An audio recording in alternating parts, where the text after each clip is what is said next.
단군 이래 최대 개발 사업인 용산국제업무지구 개발이 흔들리고 있습니다. 출자자 간의 주도권 싸움으로 사업이 존폐 위기에 몰리고 있습니다. 용산 개발의 어제와 오늘 그리고 내일을 알아보겠습니다. 권영훈 기자 나와 있습니다. 용산 개발 또다시 시끄럽더군요. 네, 이 사업이 본궤도에 오르지 못하고 있는 이유, 원인은 어디에 있습니까? 먼저 간단히 좀 설명을 좀 드려야 될 것 같습니다. 용산국제업무지구 개발 사업은 총 사업비가 30조 원. 그리고 땅값만 8조 원에 이릅니다. 판교 신도시 사업비가 약 8조 원 가까이 되는데요. 용산은 이보다 8배가 넘는 규모입니다. 현 정부 최대 개발 사업인 그 4대강 사업보다도 8조 원이나 사업 규모가 큽니다. 네, 말 그대로 단군 이래 최대 개발 사업이라는 말을 실감하실 텐데요. 그런데 용산개발은 그동안 여러 가지 이유로 진척을 보이지 않고 있습니다. 2007년 코레일이 삼성물산과 국민연금 컨소시엄을 사업자로 선정합니다. 30개 출자사는 자본금 1조 원을 투자해 시행사인 드림허브 프로젝트 금융투자를 설립합니다. 또 자산관리회사인 용산 역세권개발을 출범시키고 사업을 본격 착수합니다. 코레일 철도부지 외에 서부 이천동 개발을 위한 주민동의서 56%를 진구하고 개발 계획을 내놓습니다. 이때까지만 해도 용산개발은 순항하는 편이지만 부동산 경기 침체에 직격탄을 맞으면서 그 어떤 개발 사업의 문제가 속속 드러났습니다. 2010년 삼성물산이 코레일에게 그 땅값 인하를 요구하다가 결국 그 사업에서 손을 떼는데요. 그렇게 되면서 그 주관사 자격과 지분이 롯데관광개발로 넘어갑니다.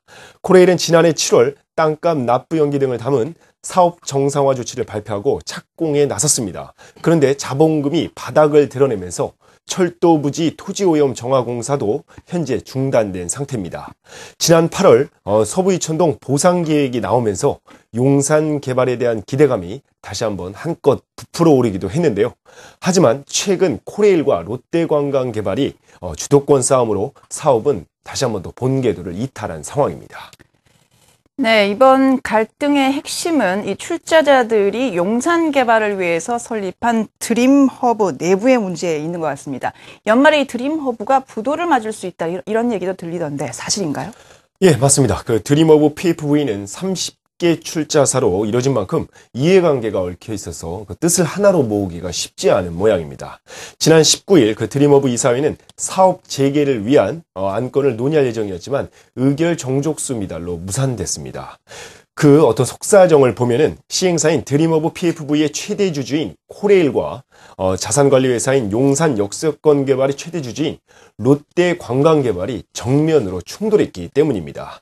이와 관련해 그 양측의 입장을 VCR을 통해 함께 보시죠. 용산국제업무지구 개발 사업이 생사 기로에 서 있습니다.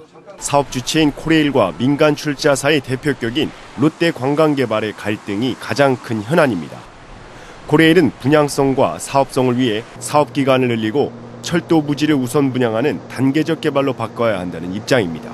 현재 사업 계획이 2016년 말까지 개발을 완료하고 분양까지 끝내는 걸로 되어 있는데 이 전체 규모가 그 100만 평이 넘습니다.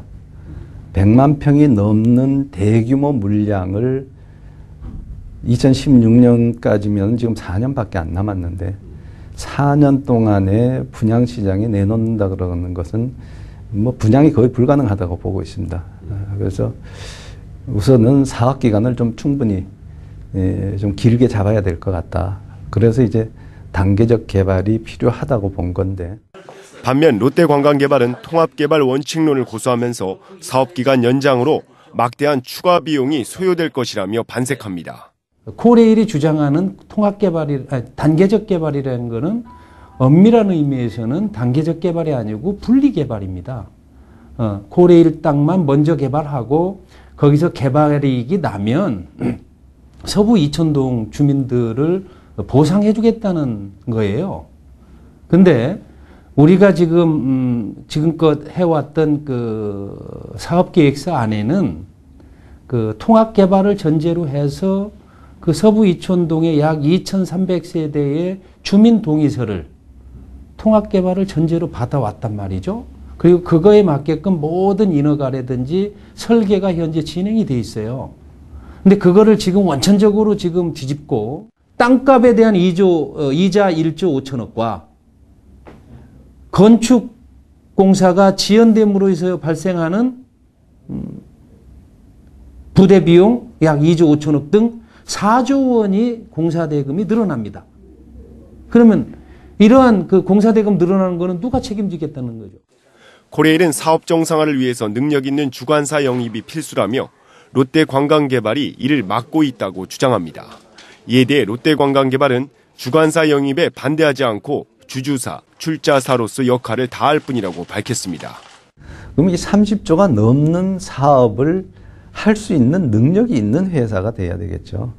능력이 없는 회사가 주관사 역할을 한다 그러면 넌센스잖아요. 롯데관광에서는 그 주관사 들어오는 걸 방해를 하고 있거든요. 롯데에서 주관사 역할만 내놓으면은 그거는 뭐 합의가 될 수 있습니다. 가장 급한 불인 자금 조달을 위해선 자본금 증액과 외부 투자 유치가 절실합니다. 하지만 코레일과 롯데관광개발 모두 남 탓으로만 돌리고 있는 형국입니다. 우선 믿을 만한 주관사가 들어와야 되는 거고요. 그다음에 자본이 좀 확충이 돼야 됩니다. 투자 유치가 좀 이루어져야 된다고 봅니다. 뭐 그것만 되면은, 그리고 이제 지금 서부 이촌동 주민들 문제, 그게 보상 계획에 동의가 돼서 사업 인가가 되면은 뭐 일사천리로 추진이 될 수 있겠죠. 정자를 한다 그러면 뭐 주주가 다 합의를 해야 되지 않습니까? 그리고 주주가 합의해서 자기가 청약을 하면은 들어오는 거고, 실권하면은 그거 모았다가 제3자한테 주는 거 아닙니까? 그러면 그 실권분에 대해서 건축 시공 물량과 연계해서 시비를 발행하겠다는 게 지금 드림허브의 입장입니다. 그 사안을 지금 5번째 안건을 올렸는데 토시 하나 안 틀리는 안건을 가지고 무조건 무산시키고 반대하고, 그리고 이사에 참석했다 뛰쳐나가버리고. 네, 앞서 보신 대로 그 양측이 좀처럼 타협점을 찾지 못하면서 자본금만 축이나고 있습니다. 부동산 경기 침체로 금융 대출은 물론 그 투자 유치가 사실상 끊긴 상황입니다. 여기에 사업 주체인 코레일이 사업성이 없다고 밝히면서 그 2차 전환사채 발행마저 어려워진 겁니다. 특히 그 현재 자본금이 그 300억 원 수준으로 바닥난 상황에서 12월 17일 세금과 이자 납부 마감일이 중대 고비입니다. 만일 그 자본 조달에 실패할 경우 드림허브는 부도를 피할 수 없게 됐습니다. 네, 롯데관광개발과 코레일 간의 주도권 싸움이 벌어지면서 사업 자체가 자초 위기를 맞고 있는 그런 형국인 것 같은데, 이렇게 되면 이 지역 주민들만 피해를 보는 것 아닌가요? 네, 맞습니다. 그동안 그 서부 이촌동 아파트 그 2,300세대 그 주민들 같은 경우는 그 용산 개발계획안이 발표한 직후부터 현재까지 그 재산권 행사를 못하고 있는데요. 전체 그 세대의 그 절반 정도는 은행 대출을 받아서 이자를 내고 있는 상황이어서 이번 어떤 사업 지연 문제는 보통 문제가 아닙니다. 사업 자체가 그 무산될 경우에는 제2의 용산 사태가 나올 수 있다는 우려마저 나오고 있습니다. 지역 주민들의 인터뷰를 함께 보시죠.